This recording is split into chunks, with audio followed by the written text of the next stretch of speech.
Hey, welcome into 103.7 and 103.7 The Game and Cajun Red Zone.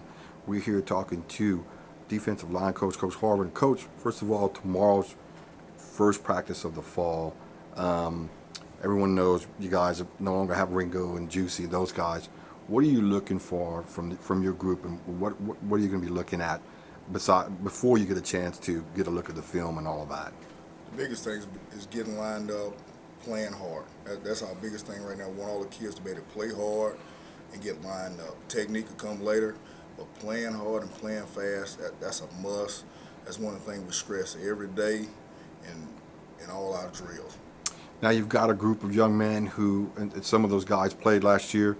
Some of them like Sherrod, Blaine, Darius Kidd, Dunbar probably didn't get a whole lot of reps last year, and if any.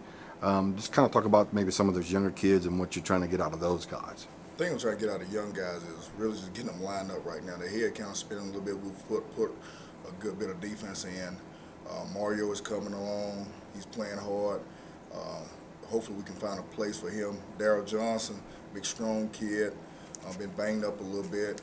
I had a personal issue, had to miss a couple days of practice. So trying to catch him up to speed to things. But we're hoping though those guys will be able to help us out, because as the season goes on, you can get guys banged up, and you will need that depth in the stretch run in the middle of the season to help push you over the top to get you through the season. Coach, and you probably just answered some of the questions I was going to ask you, but in talking to some of the other coaches, they kind of expressed that, hey, we're going to throw a lot at them because no matter what, early in this scrimmage, this first scrimmage, no matter what, because we want to see them make the mistakes here and not during the season. Is that the way you're looking at it as well? Exactly. I mean, they make them here. I mean, that don't cost you a game. Down the line, it will. And I think they're picking it up. You know, they get tired and get fatigued, and that's the biggest thing. I want them to get mentally tough. They get mentally tough. You got to line up first. Then you line up, replay the assignment, then play with your technique. You got to slow it down when you get tired. That's something that they have to learn in order for us to be an effective defense. And then realistically, I know I don't want to jump too far ahead, but within another week, y'all going to probably have your second scrimmage. And is that about the midpoint of the fall where you're going to kind of looking at putting together your depth chart, or you're still going to kind of just keep working through that? No, we'll continue to work through it, because I don't believe in get to a midpoint and then just stopping with looking at the depth chart. You have to continue to get better every week.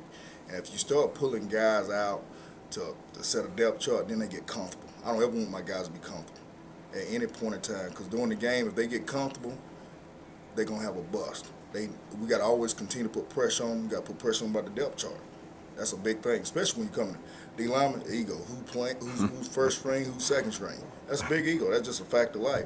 And those guys want to be number one. They want to get the reps. So therefore, we got to keep the pressure on throughout to get to the first game. Then we'll back up. That's how I look at it. I don't have a true depth chart until we get into that last week of practice when we get ready to head to Kentucky. Ideally, Coach, you know, of course, praying and hoping nobody gets injured.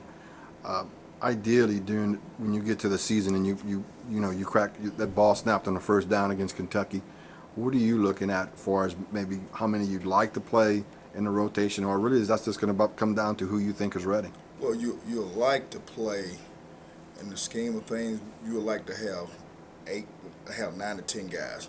We're playing a 4-man front. You got to have 9 to 10 guys.